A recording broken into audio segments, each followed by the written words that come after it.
Bonsoir, bonsoir peuple de Dieu, nous sommes là pour encore et encore faire la volonté de Dieu. Avant tout, nous sommes là pour édifier le corps du Christ. Mais nous allons invoquer son esprit pour nous conduire. Avant toute chose, de chercher premièrement le royaume de Dieu et tout le reste nous seront donnés par Dieu. Prions l'Éternel. Béni soit-il, Dieu Tout-Puissant, qui nous donne encore la force, qui nous rallume encore la flamme, Père Saint-Seigneur.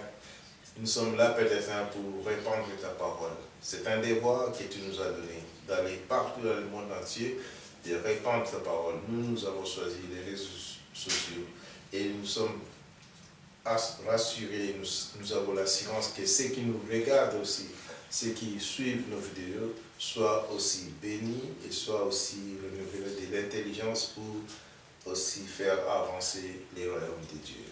Nous te bénissons, nous glorifions ta présence au milieu de nous, synonyme d'amour, synonyme de paix, synonyme, Père Saint, de bonnes choses, Père Saint, parce que tu nous cesses, Père Saint, de nous faire du bien. Sois glorifié, Père Seigneur, bénis aussi nos familles de près ou de loin, que ta main sainte, ta main bénite, Père Saint, sauve nos familles. Nous te bénissons, nous te glorifions encore, dans le nom précieux de notre Seigneur Jésus-Christ, et nous voulons, Père Saint, te lever cette prière. Amen. Amen. Amen. Éternel, notre Dieu, notre Père, nous te louons, nous te rendons grâce. Dans le beau et puissant nom de Jésus-Christ, notre Sauveur, nous te remercions, Seigneur, de nous permettre encore ce soir de parler de toi, de ta parole, de tes enseignements. Que ton esprit règne en maître, que ta parole ne retourne pas à toi sans avoir fait ta volonté. Bénis tous ceux, Seigneur, qui entendront et que toute la gloire t'en revienne. Gloire au Père, gloire au Fils et gloire au Saint-Esprit. Amen. Amen. Merci Seigneur pour ce privilège que tu nous donnes encore de nous réunir sous ton saint regard pour cette étude biblique. Dirige-la Seigneur par ton Saint-Esprit. Chasse tout esprit rebelle et contraire afin que tu puisses régner en maître souverain. Bénis chacun de nous, bénis les serviteurs présents, oins-les Seigneur de ton Saint-Esprit et protège-les des méchants, des orgueilleux. Donne-nous Seigneur d'être attentifs à ton enseignement et aussi Seigneur d'écouter ta parole mais surtout de la mettre en pratique, oh mon Dieu. Fortifie-nous là où nous sommes faibles, mon Dieu. Tiens notre main faible dans ta main puissante et guide toujours nos pas dans tes empreintes. Bénis aussi tous ceux qui vont regarder et écouter cette vidéo biblique. Travaille leur cœur afin qu'ils puissent être touchés par ta parole, à savoir t'accepter comme sauveur et maître, car tu es le seul Dieu vivant et vrai, celui qui relève, qui fortifie, qui encourage et qui guérit. Parle, Seigneur, nous t'écoutons, et que toute la gloire t'en revienne. Gloire au Père, au Fils et au Saint-Esprit. Amen. Amen. Voici, bien-aimés, nous sommes là. Avant tout, pour commencer, je vous communique toujours l'adresse. Il y a des fois, c'est votre première vidéo, pour ne pas se perdre. Voici, nous avons une seule adresse, c'est YouTube. Christian Delso, DELSAUX. Et sur place, venez à Péniel, nous sommes une église de la Fraternité évangélique des Pentecôtes Péniel. Et nous sommes sur la rue Paul Johnson, numéro 55, à Montigny-Istanbul. Donc le code postal, c'est à Charleroi, 6061. Venez, posez vos questions, on va nous aider aussi vos questions pour refaire encore des sujets pour faire avancer le royaume. N'hésitez pas. Donc, on est là pour faire avancer le ministère de Dieu. Et aujourd'hui, nous allons parler sur les jugements. C'est pour cela que nous allons laisser la place à notre pasteur Christian qui va nous parler des jugements. Pasteur Christian. Amen. Quand on parle de jugement, il y a bien sûr porter un jugement sur une personne, mais aussi parfois porter un jugement sur une chose ou sur l'autre. En d'autres termes, quand on parle de jugement, on peut parler aussi de discernement.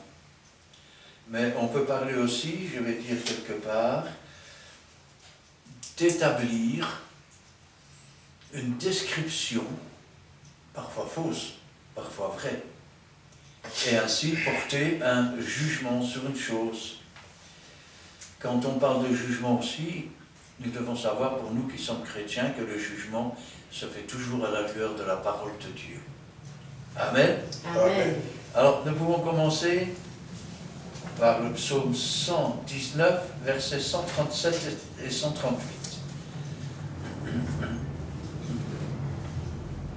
Nous lisons la parole de Dieu dans le psaume 119, versets 137-138.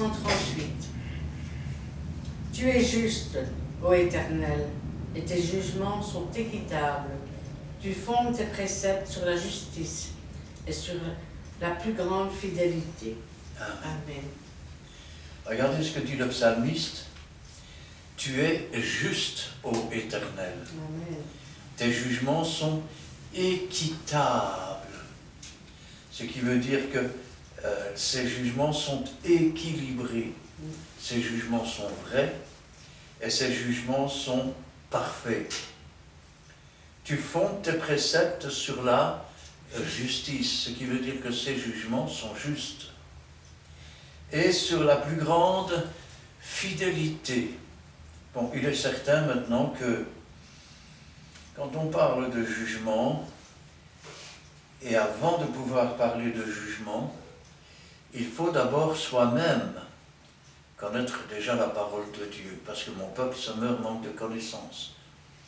On ne peut pas donner des instructions, juger d'une situation si l'on ne connaît pas les ordonnances de Dieu. Alors, parlons un peu du jugement de Dieu. Nous sommes dans Ésaïe, chapitre 26, versets 4 à 14. Nous sommes dans le livre d'Ésaïe, chapitre 26, les versets 4 à 14.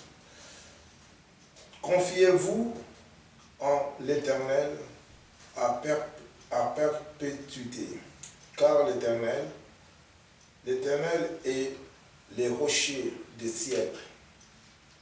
Il a renversé ceux qui habitaient les auteurs. Il a abaissé la ville superbe. Il l'a abaissé jusqu'à la terre. Lui qui a fait toucher la poussière et les foulit aux pieds des pauvres, sous le pas des miséricordes. Les chemins du juste, de la droiture, toi qui es juste, tu as plani les sentiers du juste. Aussi, nous t'attendons, ô Éternel, sur la voie de tes jugements. Notre âme soupire après ton nom et après ton souvenir. Mon âme te désire pendant la nuit et mon esprit te cherche au-dedans de moi. Car lorsque tes jugements s'exercent sur la terre, les habitants du monde apprennent la justice. Si l'on fait grâce aux méchants, il n'apprend pas la justice. Il se livre au mal dans le pays de la droiture. Et il n'a point égard à la majesté de Dieu. L'Éternel, ta main est puissante. Ils ne l'aperçoivent pas. Ils veulent ton zèle pour le peuple, et ils en seront confis. Le feu consumera tes ennemis. L'Éternel, tu nous donnes la paix, car tout ce que tu fais, tout ce que nous faisons, c'est toi qui nous l'accomplis pour nous. L'Éternel notre Dieu, d'autres maîtres que toi ont dominé sur nous, mais c'est grâce à toi seul que nous invoquons ton nom. ceux qui sont morts ne reviendront pas. Des ombres ne se lèveront pas, car tu les as châtiés, tu les as anéantis, et tu en as détruit tout souvenir. Amen. Car l'Éternel est le rocher des siècles. Il a renversé, c'est un jugement en fait porté sur l'œuvre de Dieu. Il a renversé ceux qui habitaient les hauteurs. Il a abaissé la ville superbe. Et il a abaissé jusqu'à terre. Il lui a fait toucher la poussière. Elle est foulée aux pieds. Mais pas n'importe quel pied. Elle est foulée aux pieds des pauvres. Sous les pas des misérables. Quand Jésus est venu, il a abaissé les orgueilleux, il a abaissé les hautains, il a abaissé ceux qui étaient sur les hauteurs. Et il nous a donné le pouvoir de marcher sur les serpents et les scorpions. Amen. Ainsi donc, aux pieds du pauvre, sous les pieds du misérable, le chemin du juste est la droiture. Toi qui es juste, tu aplanis le sentier du juste. C'est Dieu qui aplanit nos sentiers. Aussi, nous t'attendons, ô Éternel, sur la voie de tes jugements. Nous t'attendons, ô Éternel, et nous espérons en toi, mais pas n'importe comment, sur la voie de tes jugements. Ça veut dire qu'il y a un jugement qui a été rendu. Il y a un jugement qui est là, et c'est par rapport à ce jugement que nous serons jugés, croyants et non croyants. Notre âme soupire après ton nom et après ton souvenir. Mon âme te désire pendant la nuit, mon esprit te cherche au-dedans de moi. Car lorsque tes jugements s'exercent sur la terre, les habitants du monde apprennent la justice. Quand le jugement s'exerce pour nous, nous apprenons alors la justice. Et il ne s'exerce pas seulement dans le ciel, mais sur la terre. C'est ce qu'on nous dit dans notre prière. Que ton règne vienne sur la terre comme elle est au ciel. Si l'on fait grâce aux méchants, vous voyez, ça c'est un jugement aussi. Si l'on fait grâce aux méchants, il n'apprend pas la justice. Autrement dit, si on laisse tout faire, eh bien, l'Église, excusez-moi l'expression, devient un bordel. Il se livre au mal dans le pays de la droiture. Il se livre au mal au milieu du peuple de Dieu. Il n'a point égard à la majesté de Dieu.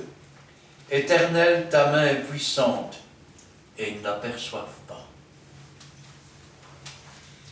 Ils verront ton zèle pour le peuple, et ils en seront confondus. Ils en seront confus. Ils verront comment Dieu agit pour le peuple de Dieu. Le feu consumera tes ennemis. L'Éternel, tu nous donnes la paix. Jésus a dit, je vous donne ma paix, je vous laisse ma paix. Car tout ce que nous faisons, c'est toi qui l'accomplis pour nous. Ça aussi, c'est un jugement. Ne dites pas, j'ai fait ceci ou j'ai fait cela pour Dieu. Nous n'avons fait que des œuvres qui ont été préparées d'avance, nous sommes entrés dans l'œuvre, et c'est Dieu qui l'a faite. Amen. Ça aussi, c'est un jugement. L'Éternel, notre Dieu, d'autres maîtres que toi ont dominé sur nous. Nous ne sommes pas nés chrétiens. Et nous étions sous la domination, sous la puissance du prince du monde, qui est le menteur dès le départ. Mais c'est grâce à toi seul que nous invoquons ton nom. Et je me suis laissé trouver par ceux qui ne me cherchaient pas. Ça aussi, ça fait partie du jugement. Ceux qui sont morts ne revivront pas. Celui qui est mort par ses offenses ne revivra jamais. Pourquoi? Parce que quand la lumière est venue dans le monde, il a préféré les ténèbres parce que ses œuvres étaient mauvaises. Et donc, il est condamné à subir ce que la Bible appelle la seconde mort. C'est aussi un jugement de Dieu, c'est-à-dire la séparation de Dieu pour les temps et pour l'éternité. Des ombres ne se relèveront pas. Souvent, ce passage est mal compris, c'est un peu normal. Il faut savoir qu'un esprit méchant, eh bien, c'est une masse toute noire. On dirait une ombre, mais une ombre qu'on peut voir même dans le noir. On nous en parle aussi dans le livre de Moïse, où on nous dit que pendant 3 jours, les ténèbres ont régné sur l'Égypte et qu'on pouvait toucher les ténèbres. Et que tout le monde restait assis, on ne savait plus se lever. Tes ombres ne se relèveront pas.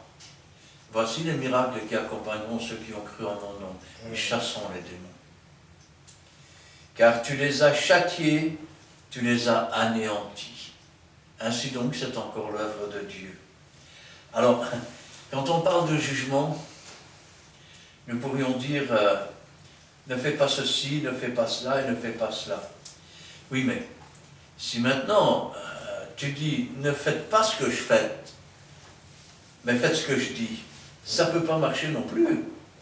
Parce que là, il y a un jugement qui tombe. Nous sommes dans Romains chapitre 2, versets 1 à 4.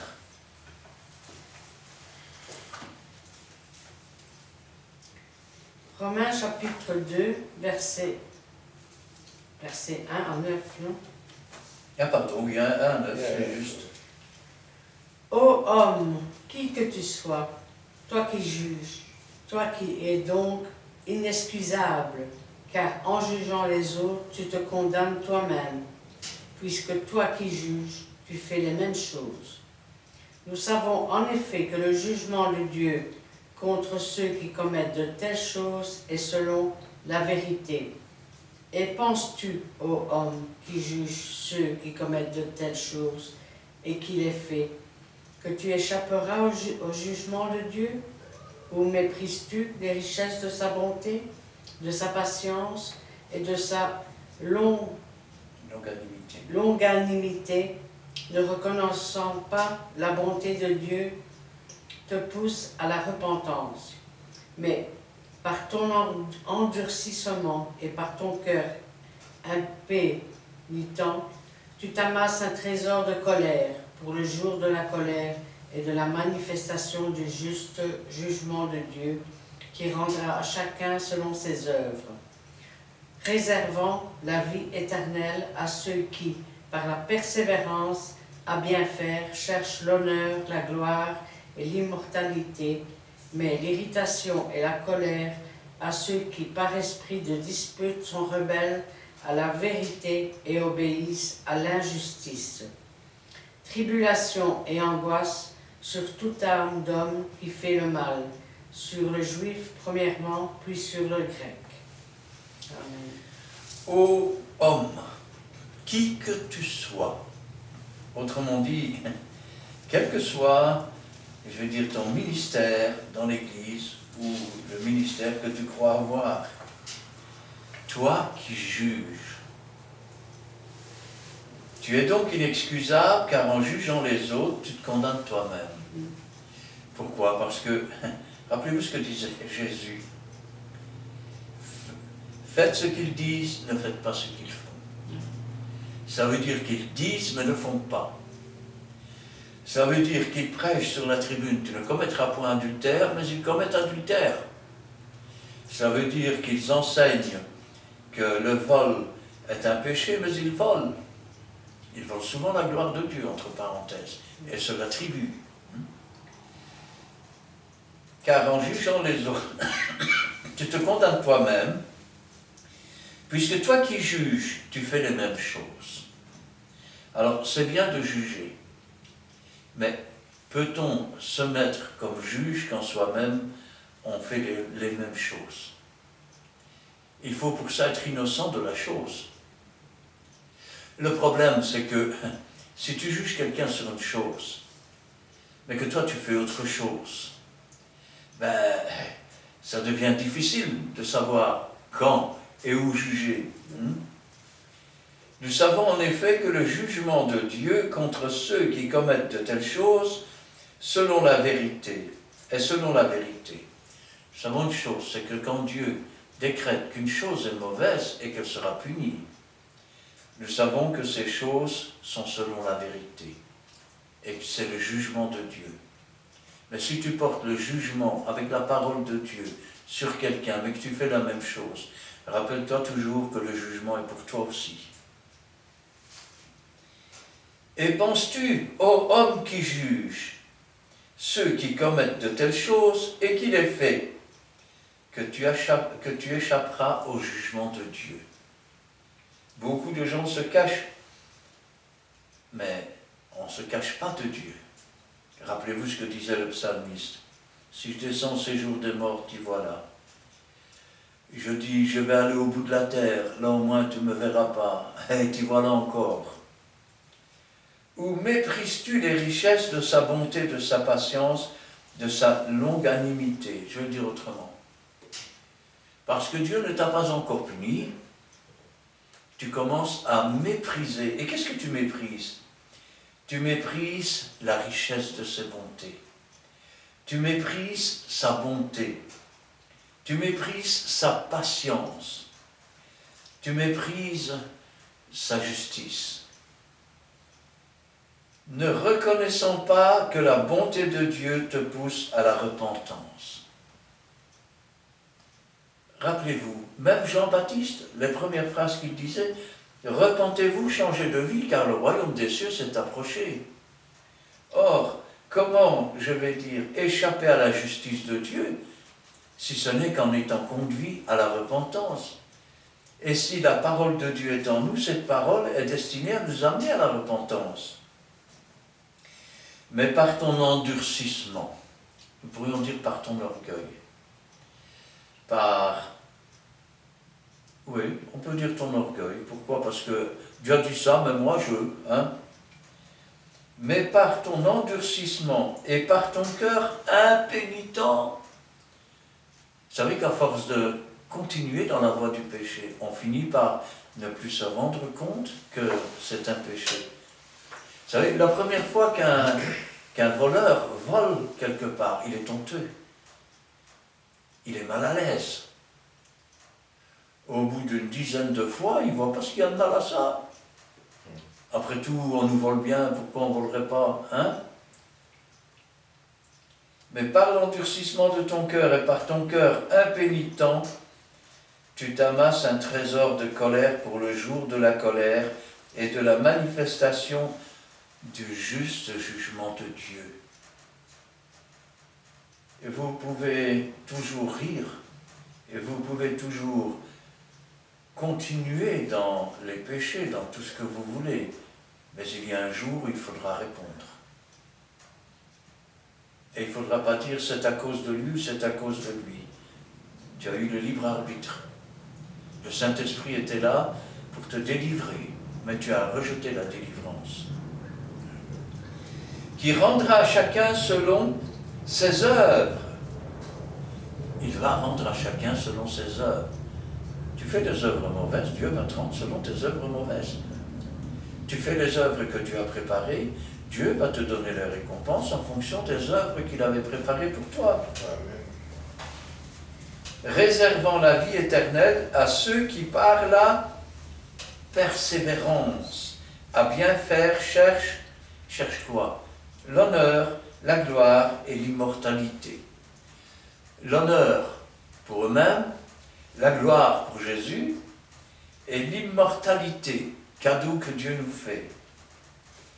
Mais l'irritation et la colère. Avez-vous jamais lu que la colère demeure sur les fils de la rébellion? Et le rebelle, c'est celui qui continue à pécher tout en sachant que c'est mal. Et qui même juge les autres qui font la même chose. Mais l'irritation et la colère à ceux qui, par esprit de dispute, sont rebelles à la vérité et obéissent à l'injustice. Tribulation et angoisse sur toute leur âme d'homme qui fait le mal, quelle que soit ta nationalité, aussi bien sur le juif que sur le grec. Et je pourrais dire que sur toi ou sur moi si j'agis de cette façon. Alors, maintenant il y a le jugement personnel, mais il y a aussi le jugement des nations.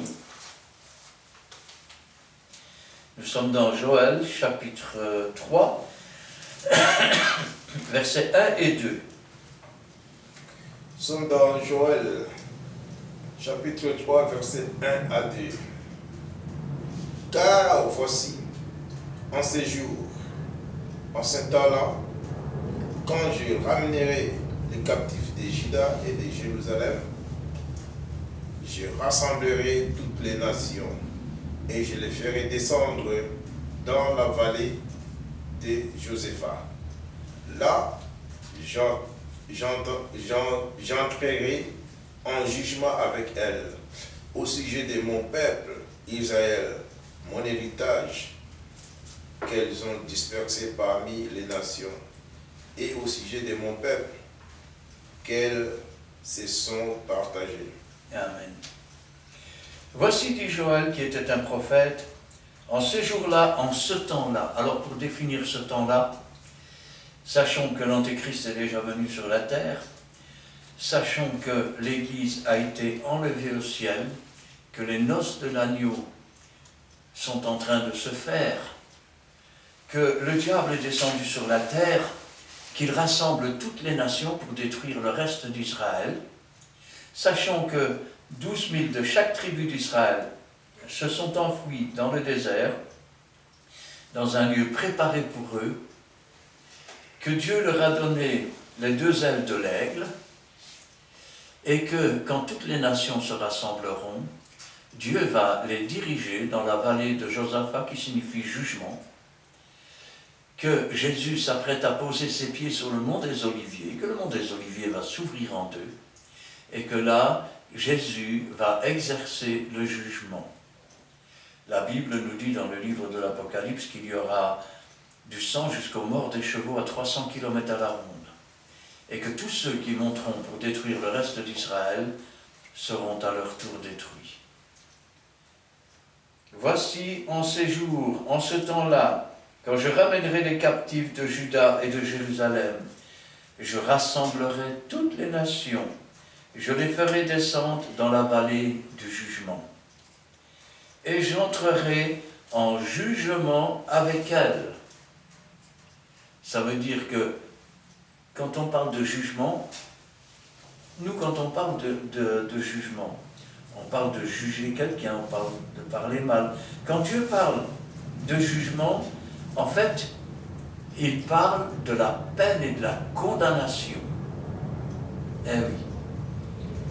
J'entrerai en jugement avec elle. Ça veut dire qu'il va maintenant, je vais dire, condamner et faire l'acte de la condamnation à laquelle, je vais dire, ils sont confrontés. Au sujet de mon peuple, eh oui, ils vont être jugés à cause de la tentative de la destruction des 12 000 de chaque tribu d'Israël. Mon héritage, qu'elles ont dispersé parmi les nations. Regardez, pendant près de 2000 ans, Israël a été dispersé parmi les nations. Mais Dieu avait dit qu'il les ramènerait. Et au sujet de mon pays, qu'elles se sont partagées. Et encore aujourd'hui, le pays de l'Éternel, et que l'Éternel a donné aux descendants d'Israël, eh bien, est encore partagé. Maintenant, quand on parle du jugement des nations, on peut parler aussi du jugement de l'individu. Et pour cela, nous pouvons prendre un petit instant Jean chapitre 3, versets 16 à 21. Livre de Jean, chapitre 3, versets 16 à 21. Car Dieu a tant aimé le monde qu'il a donné son Fils unique, afin que quiconque croit en lui ne périsse point, mais qu'il ait la vie éternelle. Dieu, en effet, n'a pas envoyé son Fils dans le monde pour qu'il juge le monde, mais pour que le monde soit sauvé par lui. Celui qui croit en lui n'est point jugé, mais celui qui ne croit pas est déjà jugé, parce qu'il n'a pas cru au nom du Fils unique de Dieu. Et ce jugement, c'est que la lumière étant venue dans le monde, les hommes ont préféré les ténèbres à la lumière, parce que leurs œuvres étaient mauvaises. Car quiconque fait le mal est la lumière, et ne vient point à la lumière, de peur que ses œuvres ne soient dévoilées. Mais celui qui agit selon la vérité vient à la lumière, afin que ses œuvres soient manifestées parce qu'elles sont faites en Dieu. Ici, on parle encore du jugement. Alors, le jugement, c'est quoi? Eh bien, le salaire du péché, c'est la mort, la séparation d'avec Dieu. Mais la bonne nouvelle, c'est qu'il n'y a aucune condamnation pour ceux qui sont en Jésus-Christ. C'est pour ça que je vous disais tout à l'heure que quand on parle d'entrer en jugement avec Dieu, c'est l'application de la peine du péché ou du jugement. Car Dieu a tant aimé le monde qu'il a donné son Fils unique, afin que quiconque croit en lui ne périsse point, mais qu'il ait la vie éternelle. Dieu, en effet, n'a pas envoyé son Fils dans le monde pour qu'il juge le monde. Là, j'attire un peu l'attention. C'est vrai qu'il y a des cas où l'Église doit juger. Ça serait déjà pas normal que l'Église ne puisse pas juger ce qui se passe entre les frères, entre les sœurs. Mais, quand Jésus est venu, il n'est pas venu pour juger les gens de l'extérieur, les gens du monde. Il est venu pour les sauver. Aussi, nous ne sommes pas là pour juger les gens de l'extérieur de l'Église. Tout disciple accompli est semblable à son maître, et donc nous ne sommes pas envoyés pour juger le monde, mais pour sauver le monde, ou si vous préférez, pas par notre sacrifice, puisque c'est le sacrifice de Jésus qui le fait, mais par notre mission, parce que nous avons reçu, et c'est sans doute le seul ministère qui appartient à tous les chrétiens, le ministère de la réconciliation avec Dieu. Amen. Alors, Dieu en effet n'a pas envoyé son Fils dans le monde pour qu'il juge le monde, mais pour que le monde soit sauvé par lui. Celui qui croit en lui n'est pas jugé, donc il n'entre pas en jugement avec Dieu. C'est pour ça qu'il est dit, il n'y a aucune condamnation pour ceux qui sont en Jésus-Christ. L'image épinale qui montre le chrétien qui monte, et puis il doit passer en jugement, elle n'existe pas.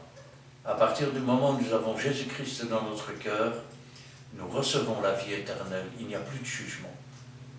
Parce que nos péchés ont été jetés dans la mer de l'oubli.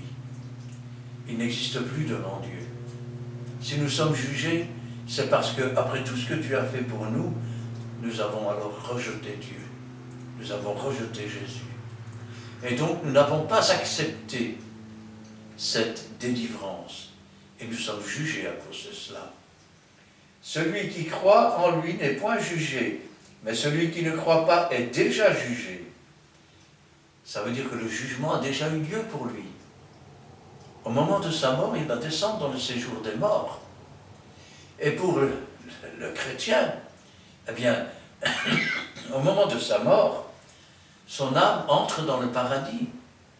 Pourquoi? Parce que le jugement est déjà là. Celui qui n'a pas accepté, il est déjà condamné. Celui qui accepte, il n'y a aucune condamnation pour lui. Parce qu'il n'a pas cru au nom du Fils unique de Dieu. Et pourquoi y a-t-il un jugement? Ce jugement, c'est que la lumière étant venue dans le monde, Jésus a dit, je suis la lumière du monde. Les hommes ont préféré les ténèbres à la lumière, parce que leurs œuvres étaient mauvaises. Car celui qui fait le mal, celui qui désobéit, celui qui transgresse, n'aime pas Jésus. Vous savez, quand Paul dit que je vous ai fiancé avec Jésus-Christ, une fiancée ne fait pas le mal, ou si elle fait du mal à son fiancé, c'est qu'elle ne l'aime pas. C'est qu'elle ne l'aime pas. Car quiconque fait le mal est la lumière, et ne vient point à la lumière. Pourquoi? De peur que ses œuvres ne soient mises au jour. Celui qui vient à la lumière sait qu'il ne peut rien cacher à Dieu. Tout est mieux découvert devant lui. La parole n'est pas encore sur notre bouche, que Dieu la connaît. Qu'est-ce que nous pourrions lui cacher? il nous connaît mieux que nous-mêmes. Mais celui qui agit selon la vérité, et Jésus a dit, je suis la vérité, je suis le chemin, la vérité et la vie. Nul ne vient au Père que par moi. Et quant au Saint-Esprit, il conduit à Jésus, ou il conduit dans toute la vérité. Celui qui agit selon la vérité vient à la lumière, afin que ses œuvres soient manifestées parce qu'elles sont faites en Dieu. Là, nous avons, je vais dire, le jugement de l'inconverti, le jugement du converti, qui n'est plus un jugement, puisque c'est acquitté en vertu de ce que Christ a porté la peine ou la punition de nos péchés, vu qu'il l'a porté, que nous avons accepté ce qu'il a fait pour nous, nous n'avons plus à payer. C'est tout simple. Alors, parlons maintenant du jugement de l'Église. Chapitre 6 de 1 Corinthiens, versets 1 à 11.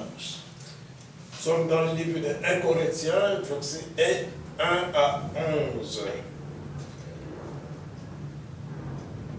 Quelqu'un de vous, lorsqu'il a un différend avec un autre, ose-t-il plaider devant les injustes et non devant les saints? Ne savez-vous pas que les saints jugeront le monde? Et si c'est par vous que le monde est jugé, êtes-vous indigne de rendre les moindres jugements?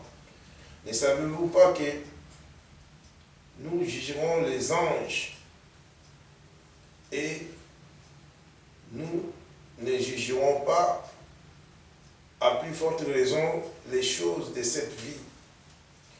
Quand donc vous avez des différends pour les choses de cette vie, ce sont des gens dont l'Église ne fait aucun cas que vous prenez pour juge. Je vous le dis à votre honte. Ainsi, il n'y a parmi vous pas un seul homme sage qui puisse prononcer qui puisse prononcer entre ses frères, mais un frère plaide contre un frère, et c'est là devant des infidèles. C'est déjà certes un défaut chez vous que d'avoir des procès les uns avec les autres. Pourquoi ne souffrez-vous pas plutôt quelque injustice? Pourquoi ne souffrez-vous pas quelque injustice? Pourquoi ne vous laissez-vous pas plutôt dépouiller? Mais c'est vous qui commettez l'injustice et qui dépouillez, et c'est envers des frères que vous agissez de la sorte. Ne savez-vous pas que les injustes n'hériteront point le royaume de Dieu? Ne vous y trompez pas. Les impudiques, les idolâtres, les adultères, ni les voleurs, ni les infâmes, ni les voleurs, ni les cupides, ni les ivrognes, ni les outrageux, ni les ravisseurs n'hériteront le royaume de Dieu. Et c'est là ce que vous étiez. Quelques-uns de vous, mais vous avez été lavés, mais vous avez été sanctifiés, mais vous avez été justifiés au nom du Seigneur Jésus-Christ et par l'Esprit de notre Dieu. Amen. Quelqu'un de vous, lorsqu'il est indifférent avec un autre, ose-t-il plaider devant les injustes et non devant les saints? Alors, quand on a un problème avec quelqu'un dans l'Église, on fait appel à des gens qui n'ont rien à faire, ni de Dieu, ni de la vérité. Vous savez, un jour, il y a un chrétien qui se trouvait dans un tribunal, et lorsque le juge a donné son jugement, il a regardé le juge droit dans les yeux, et lui a dit, dans ce tribunal, même les murs ne sont pas droits. Eh oui. Ne savez-vous pas que les saints jugeront le monde? Nous sommes appelés à juger le monde. Et si c'est par vous que le monde est jugé, êtes-vous indigne au point de rendre les moindres jugements? L'Église doit pouvoir rendre les jugements à l'intérieur et donner ainsi, et je vais dire, la punition à celui qui pêche. Ne savez-vous pas que nous jugerons les anges? Vous savez, quand on parle d'ange, immédiatement on s'imagine un bonhomme avec une robe blanche et des ailes, mais le mot ange signifie messager. Ça veut dire que nous jugerons même les pasteurs. Et croyez-moi que les pasteurs ayant une grande responsabilité seront jugés plus durement que les autres. Dans certains livres, on nous apprend prophétiquement que les pasteurs seront pris par les cheveux comme ça, par Dieu lui-même. Et nous ne jugerions pas à plus forte raison les choses de cette vie? Quand donc vous avez des différends pour les choses de cette vie, ce sont des gens dont l'Église ne fait aucun cas que vous prenez pour juge. Autrement dit, l'Église ne peut faire aucun cas puisque c'est des inconvertis. Je le dis à votre honte. Maintenant, faisons bien attention. Parce que dans certaines églises, et notamment ça a eu lieu dans les églises catholiques, ça a eu lieu dans des églises de témoins de Jéhovah, ça a eu lieu dans des églises de Pentecôte, et dans bien des églises, il s'est passé des choses qui ne doivent pas exister, comme des viols, comme des abus sur les enfants, et pour protéger la réputation de l'Église, on a essayé d'étouffer les choses. Mais au contraire, ils ont sali l'Église. Parce qu'il y a des choses qui relèvent de la justice des hommes à laquelle nous devons obéir aussi longtemps qu'elle n'est pas en contradiction avec la loi de Dieu. Amen. Ainsi, il n'y a parmi vous pas un seul homme sage qui puisse prononcer entre ses frères. Mais un frère plaide contre un frère, et cela devant des infidèles. C'est déjà certes un défaut chez vous que d'avoir des procès les uns avec les autres. Pourquoi ne souffrez-vous pas plutôt quelque injustice? Pourquoi ne laissez-vous pas plutôt dépouiller? Mais c'est vous qui commettez l'injustice et qui dépouillez, et c'est envers des frères que vous agissez de la sorte. Ne savez-vous pas que les injustes n'hériteront pas le royaume des cieux? Ça aussi, c'est un jugement. Regardez bien ce qu'il dit. Ça devrait peut-être réveiller la conscience de certains. Ne vous y trompez pas, ni les impudiques, ceux qui manquent de pudeur, ni les idolâtres, c'est-à-dire ceux qui se font un dieu de leurs femmes, de leurs enfants, de leur maison, de leur posture, ni les adultères. Vous savez ce que c'est qu'un adultère? Celui qui convoite la femme de son frère a déjà commis un adultère. Ni les efféminés. Oh mon Dieu! Les homosexuels n'entreront pas dans le royaume des cieux, ne vous y trompez pas, ils peuvent toujours dire au nom de l'amour, au nom de ceci, au nom de cela. Dieu dit que c'est une abomination. Ni les infâmes, c'est une infamie. Ni les voleurs, ni les cupides, ni les ivrognes, ni les outrageux, ni les ravisseurs n'hériteront le royaume de Dieu. Si c'est votre cas, repentez-vous, changez de vie. Parce que quand l'Église sera enlevée, si vous êtes toujours vivant, vous serez probablement resté au milieu de l'Église en train de pleurer. Et c'est là ce que vous étiez quelques-uns de vous. Nous ne sommes pas nés chrétiens. Nous étions tous des pécheurs. Mais quelle est la différence et pourquoi n'y a-t-il plus de jugement? Vous avez été lavé. Vous savez ce que c'est que quelqu'un qui est lavé? C'est quelqu'un qui n'a plus de saleté. Amen. Vous avez été sanctifié. Ça veut dire que vous êtes saint. Le saint ne peut pas être malsain. Vous avez été justifié. Comment quelques-uns disent encore que tous nous bronchons d'une manière ou d'une autre. Rappelez-vous toujours que Dieu ne tient pas compte des temps d'ignorance. En cela, nous bronchons. Mais quand Dieu nous donne à connaître, nous nous repentons. Sinon, nous persévérons dans ce péché tout en le connaissant, nous devenons un pécheur. Et le salaire du péché, c'est la mort. Ça, c'est le jugement de Dieu. Justifié au nom du Seigneur Jésus-Christ et par l'Esprit de notre Dieu, qui nous donne à connaître que nous sommes agréables à Dieu. Alors, parlons du jugement des rebelles maintenant.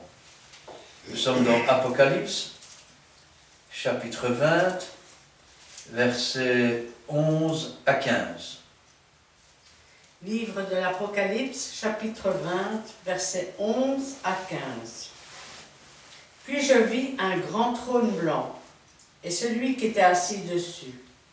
La terre et le ciel s'enfuirent devant sa face, et il ne fut plus trouvé de place pour eux. Et je vis les morts, les grands et les petits, qui se tenaient devant Dieu. Des livres furent ouverts, et un autre livre fut ouvert, celui qui est le livre de vie. Et les morts furent jugés selon leurs œuvres, d'après ce qui était écrit dans ces livres. La mer rendit les morts qui étaient en elle. La mort et le séjour des morts rendirent les morts qui étaient en eux. Et chacun fut jugé selon ses œuvres. Et la mort et le séjour des morts furent jetés dans les temps de feu. C'est la seconde mort. Quiconque ne fut pas trouvé écrit dans le livre de vie fut jeté dans les temps de feu. Amen. Amen. Amen. Alors, quand est-ce que ça se passe? Je vous ai dit tout à l'heure qu'il y avait l'enlèvement de l'Église. Ensuite, il y a les nations qui se lèvent, qui poursuivent Israël. Jésus revient sur la terre. Il établit son règne pendant 1000 ans. Et lorsque les 1000 ans sont finis, les nations de Gog et de Magog se soulèvent. Ils investissent, n'en déplaise, ils investissent le camp des saints. Mais c'est alors que Dieu descend sur son trône. C'est la seconde résurrection. La résurrection de ceux qui sont impies. Et regardez, puis je vis un grand trône blanc, et celui qui était assis dessus. La terre, le ciel s'enfuirent devant sa face, car Dieu va faire une nouvelle terre et des nouveaux cieux, mais celle-là va s'enfuir. Et il ne fut plus trouvé de place pour eux. Et je vis les morts, les grands et les petits, qui se tenaient devant le trône. Des livres furent ouverts, et un autre fut ouvert, celui qui est le livre de vie. Et les morts furent jugés selon leurs œuvres, d'après ce qui était écrit dans ces livres. La mer rendit les morts qui étaient en elle, et la mort et le séjour des morts rendirent les morts qui étaient en eux. Et chacun fut jugé selon ses œuvres. Selon ses œuvres. Tu as rejeté Jésus, tu seras condamné. Tu as accepté Jésus, et tu vis pour Jésus, tu obéis à Jésus, il n'y a plus aucune condamnation pour toi. Et la mort et le séjour des morts furent jetés dans les temps ardents de feu. C'est la seconde mort, les temps ardents de feu. Vous savez, Nahab et Abihu étaient venus avec un feu étranger. Ils devaient prendre le feu sur l'autel, mais ils venaient avec des feux étrangers, un peu comme beaucoup aujourd'hui, dans leur prédication, dans leur prière. Au lieu de prendre, je vais dire, ce que le Saint-Esprit leur donne, ils vont chercher dans leur volonté, dans leur chair, et parfois dans l'inspiration maligne. Et le feu est descendu, et est sorti de l'Éternel, et les a consumés. Quiconque ne fut pas trouvé écrit dans le livre de vie, vous entendez? Quiconque ne fut pas écrit dans le livre de vie. Si tu ne veux pas être effacé du livre de vie, personne ne peut t'effacer. Mais toi, oui. C'est ton pire ennemi. Si tu ne veux pas être effacé de ce livre et jeté dans les temps ardents de feu, tu dois te repentir, tu dois revenir vers le Seigneur. Alors, quand je pense à cela, je pense aussi que nous devons, si nous ne voulons pas être jugés, apprendre ce qu'est le pardon réciproque. Alors, pour cela, nous pouvons prendre dans, un petit instant, Matthieu chapitre 6, versets 9 à 12. Nous lisons le livre de Matthieu, chapitre 6, le verset 9 à 12. C'est une récitation. Voici donc comment vous devez prier. Notre Père qui es aux cieux, que ton nom soit sanctifié, que ton règne vienne, que ta volonté soit faite sur la terre comme au ciel. Donne-nous aujourd'hui notre pain quotidien. Pardonne-nous nos offenses comme nous aussi nous pardonnons à ceux qui nous ont offensés. Amen. Amen. Notre Père. Vous savez ce que signifie le mot Père? Souvent il est confondu avec Papa. Mais le mot Père signifie quelqu'un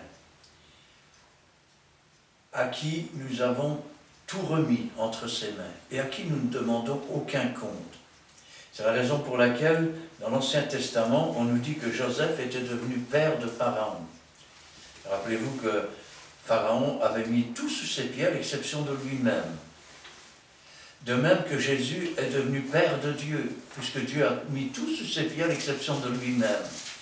Et de même, nous donnons au Seigneur complètement, nous nous plaçons sur l'autel de Dieu, nous ne nous appartenons plus. Il est donc notre Père, mais pas n'importe quel Père, notre Père qui est aux cieux. Que ton nom soit sanctifié, que par notre conduite, que par nos paroles, que par nos enseignements, les gens puissent sanctifier le Seigneur.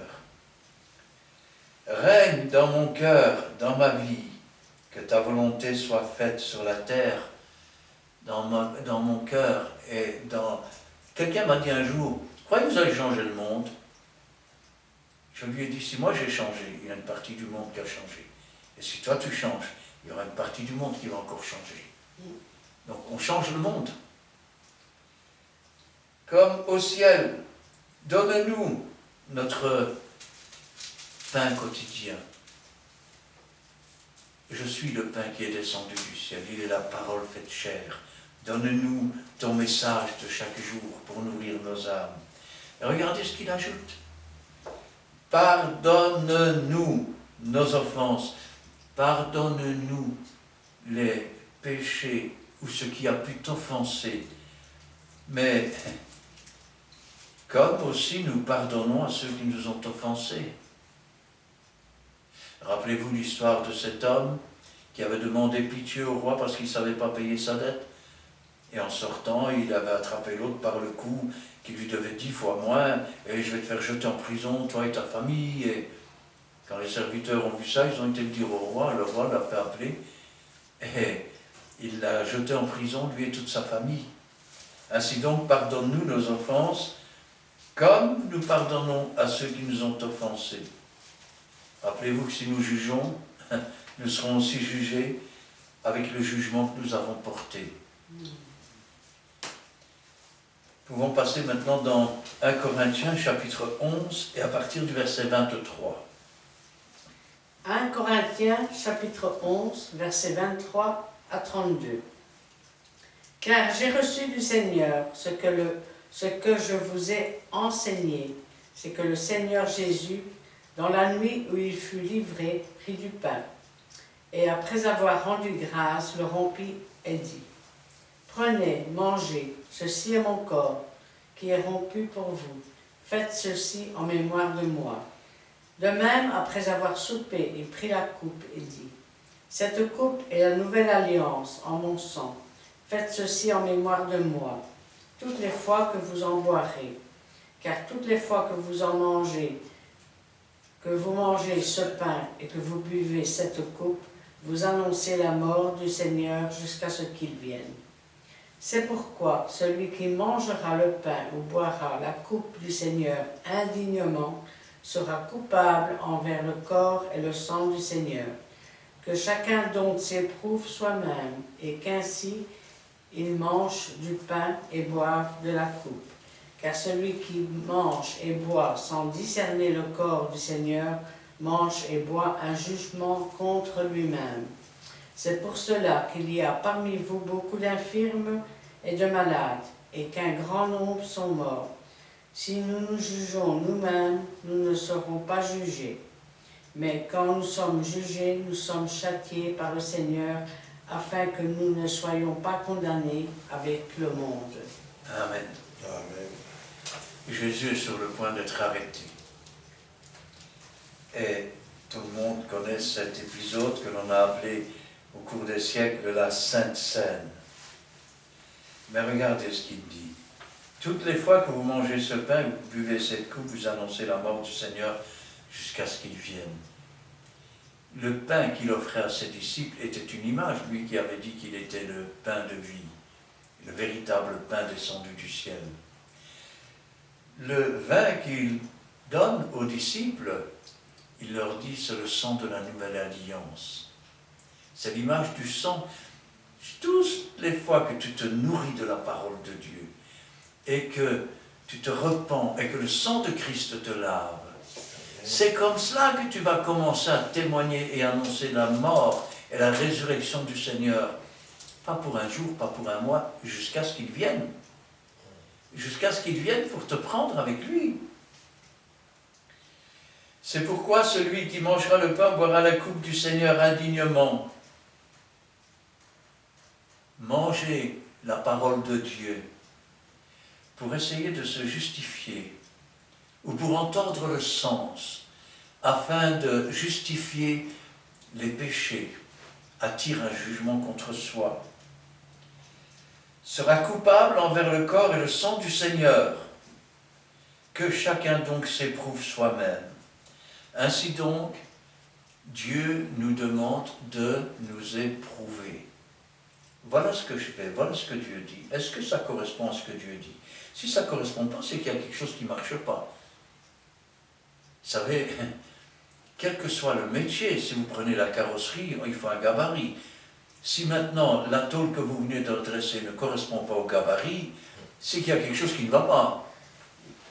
Si maintenant vous faites un réglage de moteur, un réglage de soupape, si maintenant les données du constructeur donnent par exemple 0,4 et que vous voyez que ce n'est pas le bon réglage, c'est qu'il y a quelque chose qui ne va pas.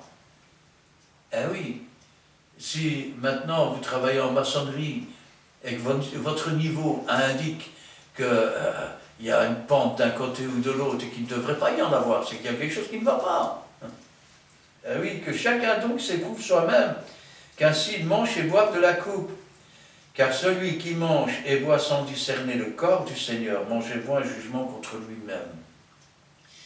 Celui qui mange et boit et qui, quelque part, ne marche pas pour Dieu, comment pourrait-il discerner le corps du Seigneur? Puisqu'il n'en fait pas partie. C'est un électron libre. Le corps du Seigneur, c'est un membre de Christ. Christ est la tête de l'Église. Et nous sommes chacun des membres. Est-ce que nous sommes tous un œil? Si avec des yeux, il n'y aurait pas de corps. Hein? Est-ce que nous sommes tous, je vais dire, une main? Non. Et c'est souvent les membres les plus méprisés qui sont les plus forts et les plus puissants. Tenez par exemple, si j'ôtais ma chaussure et ma chaussette maintenant, beaucoup de gens derrière l'écran diraient « Vous, ça va sentir le fromage !» Mais regardez ce gros orteil. Ce que vos doigts ne savent pas faire. Il est capable de soulever le corps tout entier. Eh oui. De même, les membres parfois qui semblent être les plus méprisables et les plus faibles sont les plus forts. C'est quand je suis faible que je suis fort. Amen. C'est pour cela, c'est à cause de ces choses, qu'il y a parmi vous, donc à Corinthe, beaucoup d'infirmes et de malades, et qu'un grand nombre sont morts. On parle d'infirmes spirituels. Un pied pour Dieu, un pied pour le monde, un pied... On boite. Vous savez, comment je vais dire, quand Israël, qui s'appelait Jacob auparavant, c'est-à-dire menteur, trompeur, supplanteur, a lutté avec Dieu et les hommes, après cette lutte, il a toujours boité. Il a toujours boité du même côté. Et il penchait toujours vers Dieu. Parmi vous, beaucoup d'infirmes et de malades, et qu'un grand nombre sont morts. Combien sont morts aujourd'hui spirituellement? Et sont encore assis dans l'église. Si nous nous jugions nous-mêmes, nous ne serions pas jugés. Si nous commencions par nous regarder nous-mêmes, et regarder ce que Dieu attend de nous, et commencer à nous repentir, nous ne serions pas jugés, il n'y aurait pas de condamnation, puisque nous marcherions tel que Dieu le veut. Mais quand nous sommes jugés, nous sommes châtiés par le Seigneur. Et regardez la patience du Seigneur. Nous sommes punis par Dieu à cause de cela, afin que nous ne soyons pas condamnés avec le monde, afin que cette punition et que, quelque part, cette humiliation nous conduise à nous repentir.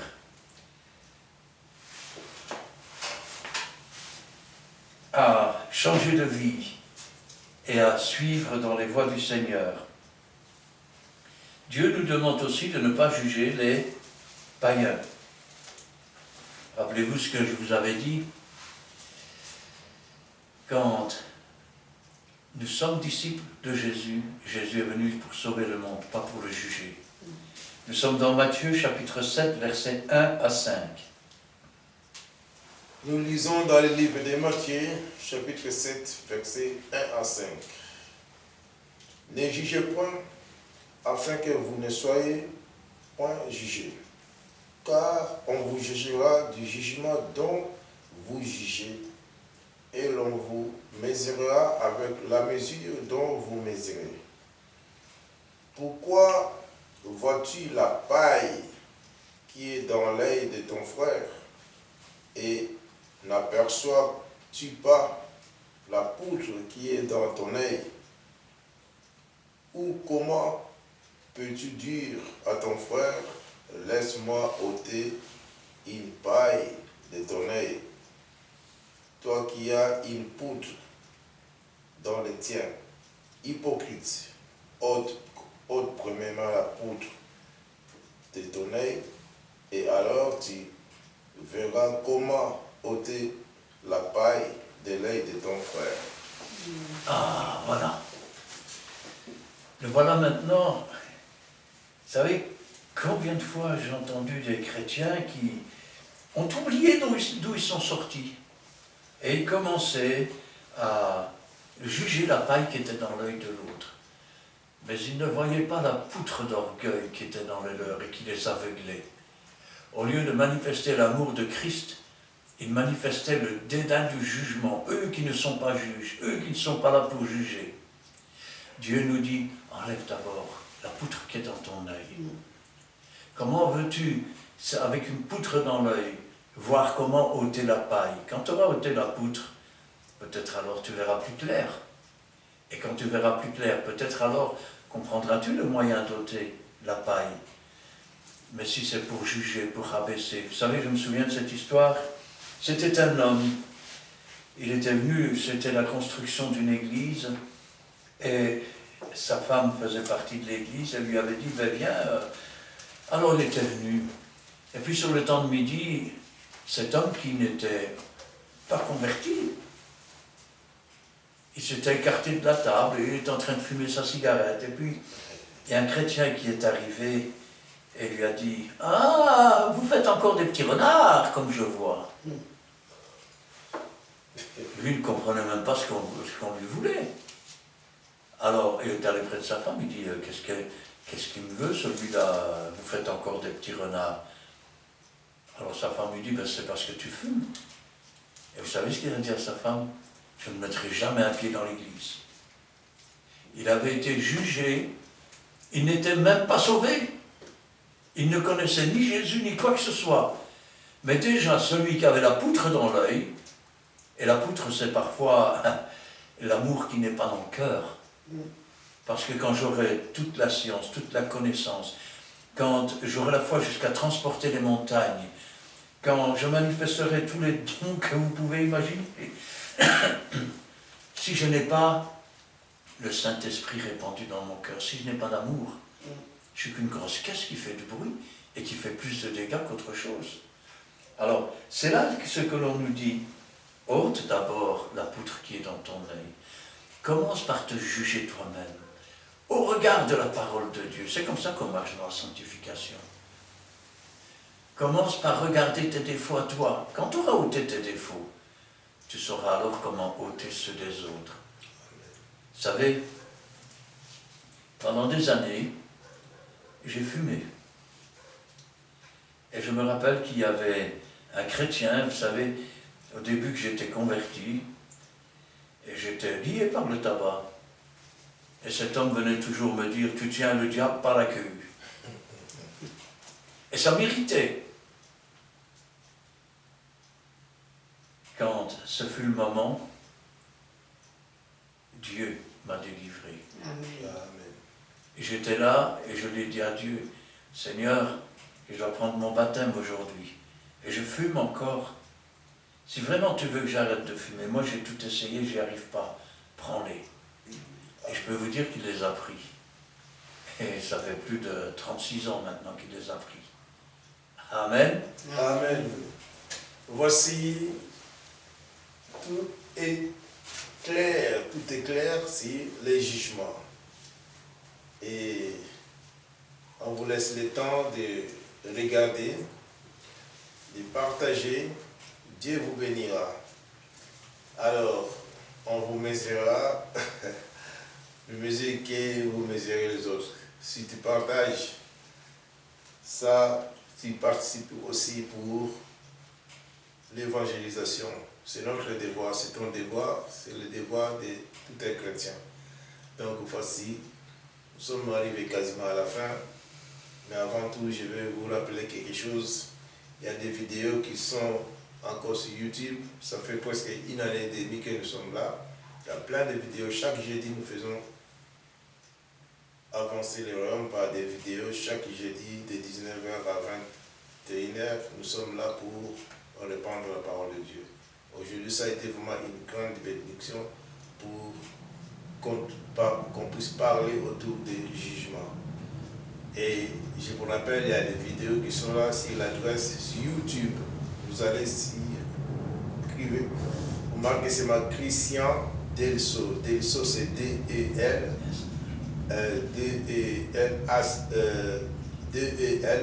D-E-L-S-A-U-X. Donc vous trouverez beaucoup de vidéos, même si vous voulez visualiser les autres, passez même des soirées en famille, et Dieu vous bénira. Et partagez, vous serez encore surabondés des bénédictions de notre Dieu. Et sur place, il faut passer sur rue Paul Johnson, numéro 55. Nous sommes à Montigny-600, donc à Charleroi, 60-61. Et aujourd'hui, nous sommes ravis de vous recevoir dans vos écrans. Voilà, pour terminer, nous allons clôturer par une prière parce que nous avons commencé par une prière. Prions l'Éternel. Nous te bénissons, nous te glorifions. Merci Dieu Tout-Puissant pour ces privilèges que tu nous donnes. Merci Dieu Tout-Puissant parce que tu es là. Tu nous donnes la force, Père Saint-Seigneur, de partager aussi avec les nôtres qui sont encore dans les réseaux sociaux. C'est un moyen que tu nous as mis pour répandre ta parole. Merci Dieu pour cela et nous voulons que tu puisses toucher les âmes. Aussi, Père, motiver ceux qui nous regardent parce que c'est ta parole qui dit enseigne-les aux hommes capables aussi de les enseigner aux autres. Nous sommes là, Père Saint-Seigneur, tu nous donnes cette capacité. Merci aussi, Père Saint, pour les gens qui vont poser des questions. Et ces questions, ça va nous faire avancer aussi pour faire des sujets, pour propager ta parole. Merci. Nous te bénissons, te glorifions parce que tu as planifié notre chemin de retour. C'est pour cela que nous voulons t'élever cette prière dans notre précieux notre Seigneur Jésus-Christ. Amen. Amen. Éternel notre Dieu, notre Père, nous te louons, nous te rendons grâce. Nous Nous te remercions pour ces instants, Seigneur, que nous passons autour de ta parole. Et nous te demandons, Père Céleste, au nom de Jésus, que cette parole ne retourne pas à toi sans avoir fait ta volonté, sans avoir donné du pain à celui qui mange, de la semence à celui qui sème, et que toute la gloire t'en revienne. Gloire au Père, gloire au Fils et gloire au Saint-Esprit. Amen. Amen. Merci Seigneur pour cet instant passé en ta présence. Merci car aujourd'hui tu nous as encore permis de recevoir ton enseignement sur cette étude biblique, le jugement. Ta parole est vraie, elle est une lampe sur notre sentier. Donne-nous de mettre en pratique ton enseignement, mais surtout Seigneur, le méditer chaque jour et de faire ta volonté comme tu le désires, oh mon Dieu. Interviens aussi, Seigneur, pour tous ceux qui vont écouter et regarder cette vidéo biblique. Travaille leur cœur, oh mon Dieu, afin qu'ils puissent être touchés par ta parole. Et vous qui êtes fidèles à chaque étude biblique, si votre cœur a été touché par cette parole, n'hésitez pas à vous manifester par un like, par un commentaire. Et n'oubliez pas aussi de partager en grand nombre cette vidéo afin que la parole de Dieu puisse être propagée dans le monde entier. Si vous désirez la recevoir en premier, abonnez-vous et vous la recevrez en premier aussi. Soyez tous bénis dans le nom puissant de Jésus-Christ. Amen. Amen. Donc voilà, abonnez-vous sur cette chaîne et vous revenez aussi sur place. Donc, c'est là et le désir de notre Dieu. Nous ne faisons que la volonté de Dieu. Mais quant à nous aujourd'hui, on vous dit bye bye.